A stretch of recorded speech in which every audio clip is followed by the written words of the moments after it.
A blessed day to everyone. I am Alyssa Sendon and welcome again to day 104 of 365 Daily Devotion with Bible Character Edition. And today is March 14, 2026. Now for our Bible character naman ay patungkol sa Dan. Or ito nga yung tribe of Israel, isa sa mga tribo sa Israel. And continuation nito ng kahapong devotion which is the idol created by Micah. So going back to Exodus, pagkatapos ng palayasin ng Diyos itong mga Israelita sa Egypt papunta sa lupang pangako, may isang way para mabilis makapunta doon. Ito nga ay yung dadaan sa Palestine. But the ruler of Palestine tumanggi na padaanin sila. Kaya yung mga Israelita humaba palalo yung paglalakbay nila patungo nga doon sa Promised Land. And in the book of Joshua, nang papasok na ang mga Israelita sa Promised Land, maraming battle yung hinarap muna nila. And yung Promised Land, ito nga yung Canaan, may mga city rin doon na hindi nila matalo. Kumbaga, bago mamatay itong si Joshua, hindi pa rin nila 100% nakukuha or nare-receive yung pangako nga ng Diyos na lupa para sa kanila yung 12 tribe. But because God had a reason and purpose, may dahilan doon ang Diyos kung bakit hindi niya 100% ibinigay lahat ng lupa. But later on, makukuha din naman nila yon.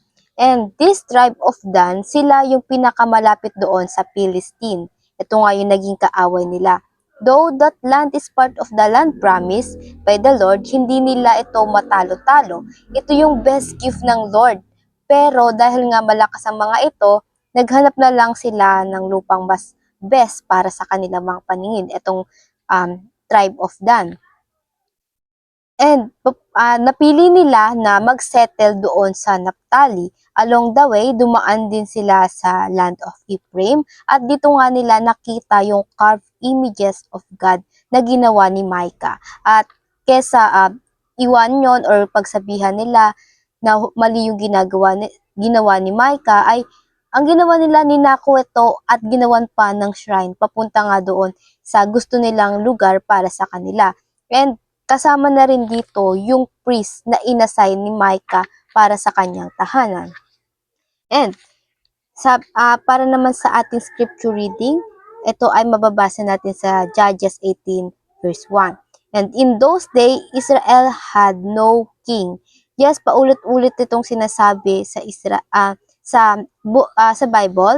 It's because they did not consider or want God to be their one true king. And in those days, the tribe of Danites was seeking a place of their own where they might settle, because they had not yet come into an inheritance among the tribe of Israel. So, hindi pa nila nakukuha yung pamana para sa kanilang tribo.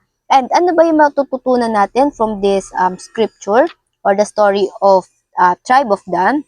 Number 1, God intentionally tests His people. Yes, even God promised the Israelites He will give the land of Canaan to them. He did not give it 100%. So that those who did not experience war, yung mga hindi pa nakakaranas doon, and for the next generation, they will learn to seek and rely on God for help. Sa oras na haharapin na nila yung battle, ay meron silang lakas na hihingin sa Diyos, hindi yung lakas na nagre-rely lang sila sa sarili nila. And kaya may purpose talaga yung challenges sa buhay natin. Yung Palestine, yung other country na hindi nila magipi, ay ito yung kumbaga sa atin ngayon nagpapahiwatig na challenges sa ating mga buhay. And by purpose yon, do kaya ng Diyos na alisin yun sa buhay natin, pero nilalagay niya yun sa ating mga buhay na hayaan niya tayong harapin ninyo for a purpose.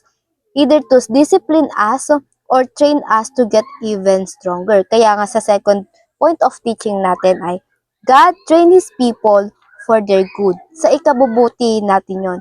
God really want to annihilate those land, pero para mawala yung culture nila eventually, pero He used those land for His people as well. He used them for oppression dahil sa downward spiral of sinning. Ito nga yung pasama ng pasamang pagkakasala ginagawa ng mga Israelita. If we can remember again, God also strengthened our oppressor for discipline, hindi lang tayo yung pinapalakas ng Diyos, kundi ganun din yung nagpapahirap sa atin. Again, para tayo ay idisiplina. God train us with hardship, hindi lang puro ginhawa, kasi wala tayong matututunan kung puro sa ginhawa lang tayo nagre-rely. Yung pinipili lang natin puro yung mas mabuti, puro yung mas magaan para sa atin. And the Danites, yung pinakamalapit sa Philistine, again, basically that yung Philistine is a training ground nila para doon nga sa greater blessing ng Diyos. Then sa ikabubuti din nila yon, but ayaw nila. Lumipat sila sa mas makabubuti para sa kanilang paningin. They reject God's best for their own definition of best.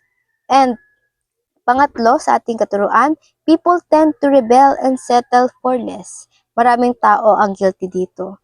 Sa kaparaanan ng Diyos talaga, may hirap, may challenging, pero nasa kanyang mga kamay din yung best. Yung challenging na to, yung mga challenge sa ating buhay, may kalakip yan na sobrang saya or sobrang ginhawang reward galing sa Diyos.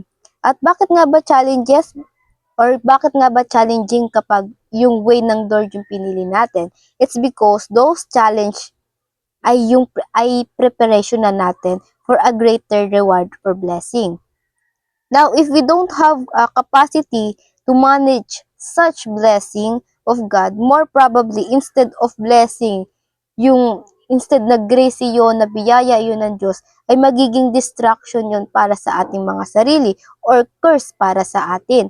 Dahil nga hindi tayo well prepared doon sa malaking biyaya sa atin ng Diyos. And application, paano ba natin to may apply sa ating mga buhay? Number 1, remember that God tests us to build us. Sinusubukan tayo ng Panginoon hindi para sirain, hindi para pahiyain, but bagkus buuhin tayo, build us even more stronger. We cannot grow overnight. Kaya yung challenges sa buhay natin, hindi lang natin yan nararanasan ng isang araw.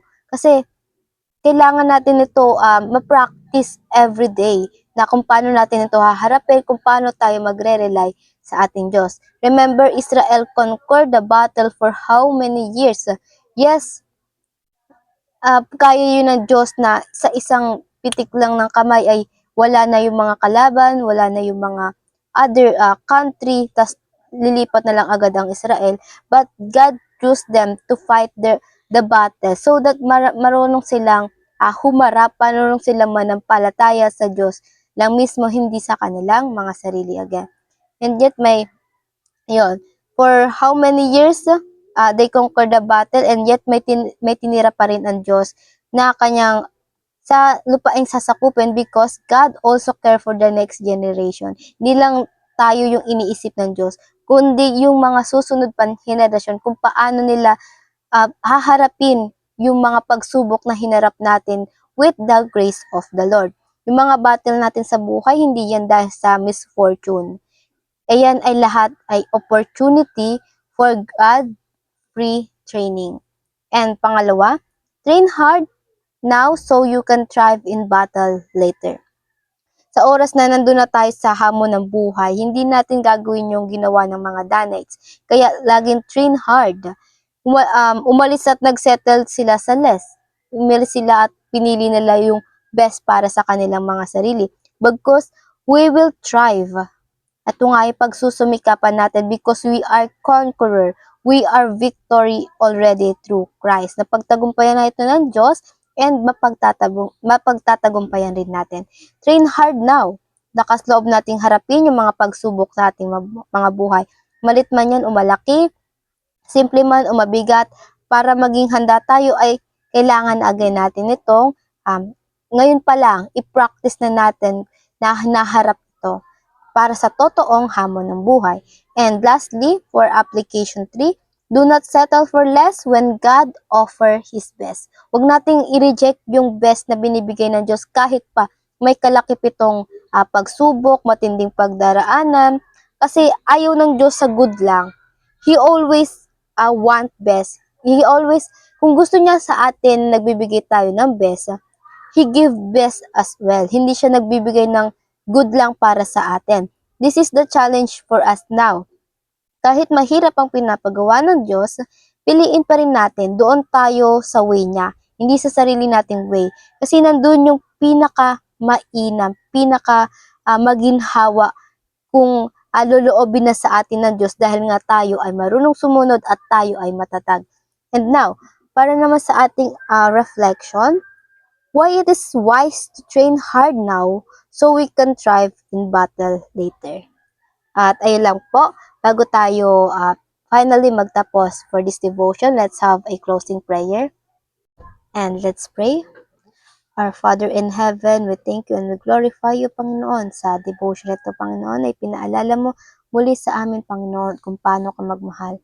Panginoon, salamat sa pagmamahal mong nagtuturo sa amin, Panginoon, na i-train kami, Lord God, at i-discipline kami, Lord God. Lord God, thank you for everyday, Lord God, na hindi nyo kami hinahayaan, Panginoon, sa sarili naming mga landasin, Panginoon. Bagkus, ina-align mo kami, Panginoon, kung saan yung best, Lord God, na gusto mo para sa amin. Lord God, help us, guide our heart, Lord God. Huwag mo kaming pababayaan, Panginoon. Bagamat ang mga puso namin, Panginoon, ay madaling mauto, Panginoon, madaling umalis, Panginoon, sa kung ano man yung turong gusto mong maunawaan namin, Panginoon. Lord, give us wisdom and discernment, Lord God, na makita yung tunay na aral na gusto mong ma-apply namin sa aming mga buhay, Panginoon. Panginoon, ikaw na rin nawa ang siyang manguna palagi sa aming mga ginagawa, Panginoon. Magliwanag ka at madakila ng bawat tao sa aming buhay, Panginoon. Help us to know you more deeply each day, Lord God, and see your glory, Lord God. Ikaw nawa ang siyang palaging madakila, Panginoon. In Jesus' name I prayed. Amen and amen and amen. And ayun lang po. I hope marami tayong natutunan at matututunan pa. And I pray na sama-sama sana tayo lumago para sa Panginoon. See you again tomorrow for our devotion. Have a nice day ahead and God bless.